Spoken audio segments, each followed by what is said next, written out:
Welcome back to the Deep Dive. Today, we are getting into a really pressing challenge in the whole sustainable materials field. How do we actually scale organic cotton? Take it from a niche thing to the global standard. This deep dive is really about understanding the levers for that mass adoption, especially within a circular economy. And this isn't just theoretical, right? The pressure is immense. We're looking at projections that show global apparel consumption is just going to skyrocket. Yeah, I saw that number. It's something like a 63% rise by 2030. Exactly, up to 102 million tons. If we just keep doing what we're doing, the environmental cost is, well, it's devastating. Decarbonization targets just become impossible. And the starting point, conventional cotton, is yours. It's often called a toxic crop for a reason. It's on a tiny slice of agricultural land, maybe 2.5%, but it uses a staggering 7% of global pesticides. And 16% of all insecticides. 15%. It's a broken system. So our mission today is really clear. We have to get beyond just small incremental changes. Yeah. We're going to unpack the core strategies, look at some real-world case studies that are actually working, and then, critically analyze the deep systemic barriers that are holding all this back. Okay, let's unpack this. And I think we have to start with the money, with the economic argument. Because for so long, the biggest pushback was always, well, organic means lower yields and higher risk. And that belief is just being systematically taken apart by hard data, verifiable data. Okay. I mean, just look at the quantified results from the Real Cotton Program.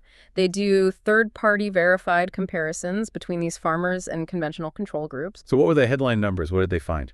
Economically, it's pretty stunning. The farmers in the program saw a 26.1% increase in profit. Oh. And that was driven by two things. First, a big 14.3% reduction in their input costs. So less money on synthetic fertilizers, pesticides, that kind of thing. Okay, that makes sense. But here's the kicker.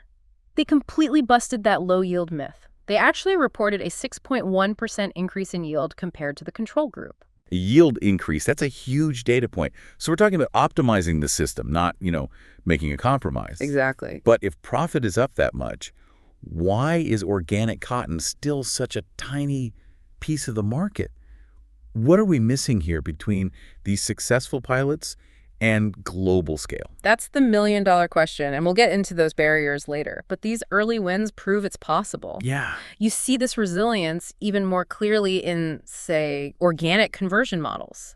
In Pakistan, farmers who were transitioning to organic, they still profited 15% last season. Even with a lower yield, right? I read that part. Even with a lower yield. How's that possible? It's the inputs. They had a 63% reduction in their input costs. 63. Just think about what that means for a small family farm. You're not relying on these expensive, globally traded chemicals. It's like a built-in financial insurance policy against market shocks. It just stabilizes everything. And the environmental cases, it's just as strong, if not stronger. When you talk cotton, you have to talk water. Absolutely. The big story here is water quality and usage. Organic cotton's impact on water pollution is dramatically less. A big study in India showed its gray water footprint. And that's the water needed to deal with the chemical pollution. Exactly. That footprint was an astonishing 98% less than non-organic cotton. 98%. Just say those numbers again because they're so important. It's 733 cubic meters of water per ton of organic fiber versus over 43,000 for conventional. Wow. Plus, something like 80% of organic production is just rain-fed, so it's actively preserving groundwater, which is so critical in these water-stressed places. And then if you go a step beyond organic into regenerative practices, you get this huge climate benefit through the soil itself. Yes. Regenerative systems, they emit 41% less greenhouse gas compared to the control farms. And that's because the soil is acting like a carbon sink. It's acting as a massive carbon sink, pulling carbon out of the atmosphere. And at the same time, all that organic matter increases the soil's water holding capacity, so it becomes more drought resistant naturally. What's so interesting to me is how this all connects back to, human and food security. It's not just about T-shirts. It's absolutely not. When farmers make this shift, they're really changing their whole livelihood strategy. How so? They start doing things like crop rotation. About 23% of regenerative farmers did that by year 2. And they're using natural inputs like biopesticides. Right. And that diversification means they're growing food right alongside the cotton. And that is so critical. It stabilizes their income, gives them a safety net if the cotton crop has a bad year, and turns farming into a whole resilient livelihood, not just a fragile cash crop. And this is where things like FPOs, the farmer-producer organizations, come in to help them organize and get better market access, right? Exactly. They are a key part of this ecosystem. So, okay, we've proven the farmer can save money, increase yield, help the planet.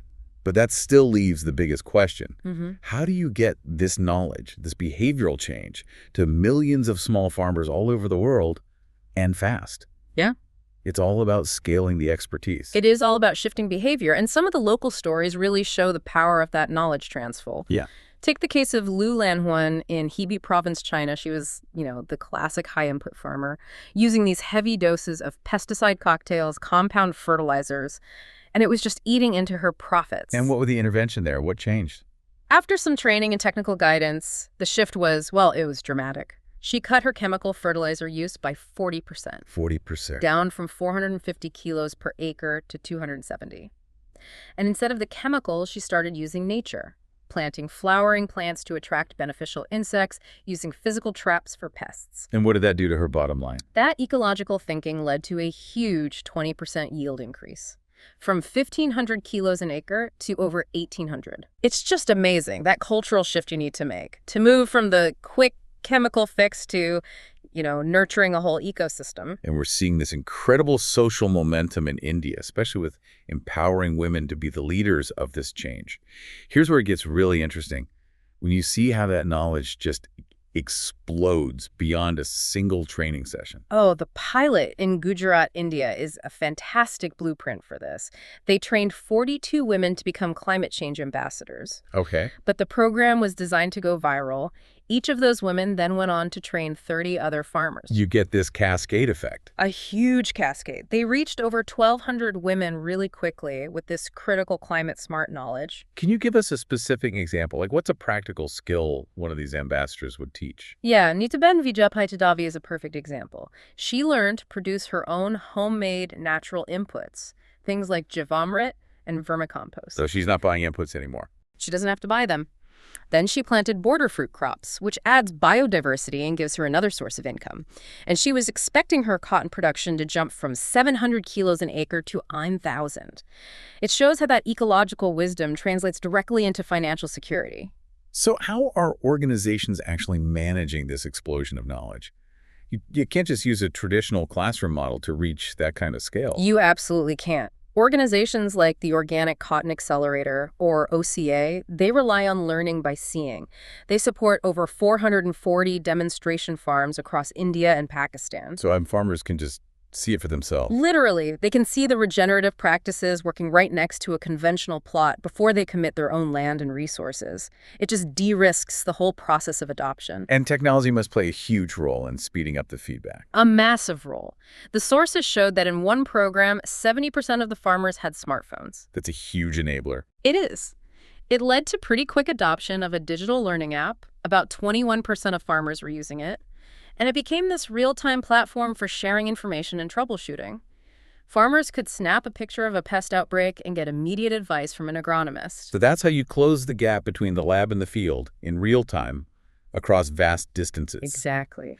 Okay, so once we have these profitable, resilient farms, the next massive hurdle is connecting them to the global supply chain. Yeah, that integration piece is huge. To scale, you need a supply chain that can give absolute, non-negotiable assurance about where that fiber came from and its environmental claims. And this whole problem is made worse by this new thing, greenhushing.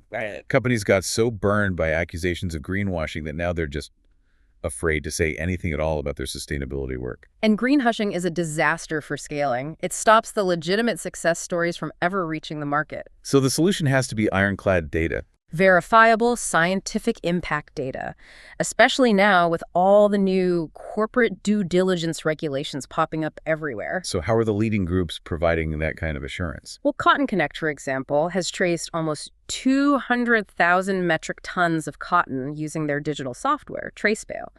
But the real game changer was a pilot they ran. What did they do? They combined TraceBale with a unique Helixa DNA marker. Okay, explain that DNA marker technology. That sounds like true end-to-end verification. It really is. The helixin marker is this harmless, microscopic substance they spray right onto the fiber, usually at the gin. And it stays on. It cannot be washed out. It stays with the fiber through spinning, dyeing, everything. It's basically a forensic tool. So their partner, CNA, could test a finished T-shirt in a store. And prove it came from that specific sustainable source. With scientific certainty. That combination of digital tracking and physical forensics is the gold standard we need to fight those due diligence fears. And verification can't just be at the end, right? It has to be layered. It has to be. The best programs use a 3-layer system. First, the local partner does a self-assessment. Second, an internal team, like Cotton Connects, does their own verification. And third, you bring in an independent third party, like Flossert, to audit the whole thing. Builds trust. It builds maximum confidence for everyone, from the regulator to the customer. And let's not forget that missing middle of the supply chain, the processing stage, the gin, that's often where ethical problems can hide. The ginning stage is so critical, there's a code of conduct for them now, the Responsible Business for Gin's Code of Conduct. And implementing that has led to huge safety improvements. Like what? Like the use of PPE, personal protective equipment, by workers. It jumped from 56% to 97%. You have to raise standards everywhere to have a truly ethical supply chain. Ultimately, though, to really scale, governments have to get involved and align the incentives. You can't just leave it to private companies. No, policy is fundamental. And studies, like one in Maharashtra, kind of laid out 3 main options for how governments can engage. What are they? First, there's the market-led model. The government is basically an enabler. It funds farmer certification, supports those FPOs we talked about. Okay. Second is a collaborative approach, a public-private partnership. They fund R&D and training together. And third is the government-driven model, where the state just takes charge. They set up organic districts, guarantee they'll buy the cotton, and build a regional brand. Which one works best for the farmers? Well, the market-led and collaborative ones are often preferred because you get the efficiency of the private sector. But the government funding helps de-risk that really difficult early adoption phase for farmers. Right. But whichever model you pick, you still need a global standard to make sure good fiber doesn't get ruined by bad processing. Which brings us to GOTS, the Global Organic Textile Standard. GOTS is that crucial link. It sets strict ecological and social criteria for the whole processing chain. So that's about the dyes, the chemicals. It's about the inputs, yes, but also making sure there's functional wastewater treatment, and really importantly, that they're following core ILO International Labor Organization conventions on fair wages and working conditions. So it's the standard that ensures an organic fiber actually becomes a truly sustainable piece of clothing. Precisely. We've laid out a lot of the solutions, but if we connect this to the bigger picture, we have to talk about why this still isn't the norm. Despite all this innovation, all this proof of profitability, the challenges, as you said, they seem to lie less in the farming practices and more in how the whole global value chain is built. I think the academic consensus really points to these deep structural barriers. The biggest one is just unequal power dynamics. You mean between the big brands and the small farmers? Exactly. Huge multinational brands and retailers, they dictate the terms, they dictate the prices, and in doing that, they effectively externalize all the risk and all the cost of sustainability onto the producers, the small farmers in the global south. So that pushes down the price for organic land. And if a farmer can't get a reliable, high premium for their crop, why would they risk that difficult multi-year transition to organic in the first place? Why would they? And this is all made worse by policy bias. How so? Well, most agricultural subsidies around the world still favor conventional input-heavy farming. They subsidize synthetic fertilizer. That structural financial support for the old way of doing things is a massive barrier to transformative change. And even beyond the big structures, there are real on-the-ground challenges, right? You can't just show up and tell a farmer to change everything they've been doing for decades overnight. That's what we call the critical 0 to 100 problem. If you try to force a farmer to adopt a really complex practice like zero tillage too quickly, it can lead to crop failure. And the lost livelihood. And lost livelihood. The support has to start with the low-hanging fruit. Show them an immediate, tangible benefit, like reducing their weeding costs. That's how you build the trust you need for the deeper changes. And sometimes local context just throws a wrench in what seems like a best practice. You have to remember, farming is so contextual. There are cases where intercropping, which is great for soil health, is avoided by farmers. Why? not because they don't know it's good, but because the diverse crops attract wild animals. So the real solution isn't more training on seeds, it's helping them with farm fencing. Right. And of course, no matter how resilient your system is, you're not immune to extreme weather, erratic rain, floods. They can still throw your results off year to year. And then there's the final piece, the funding gap. Yeah. How do you turn all these amazing environmental benefits into actual cash for the farmer?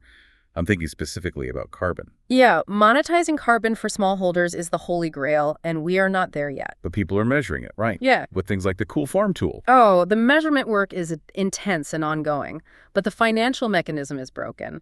There is still a real lack of a proven, effective carbon market program that successfully pays small farmers for sequestering carbon. So they're providing this huge climate service to the planet. And they're not getting paid for it in a reliable way. That mechanism is still largely missing. So the key takeaway here is that you have to treat this as a whole system overhaul, not just an agricultural change.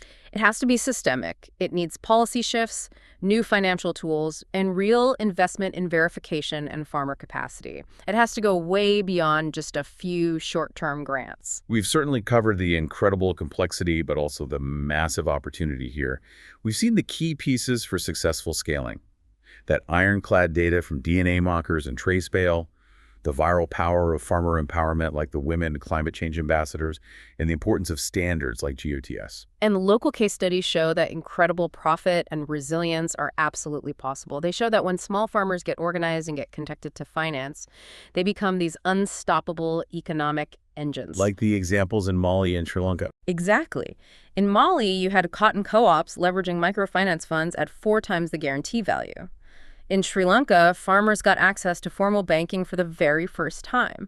It proves that when you unlock stable finance, you unlock rapid growth. Which leaves us with a final provocative thought for you, the listener, as you think about the circular economy.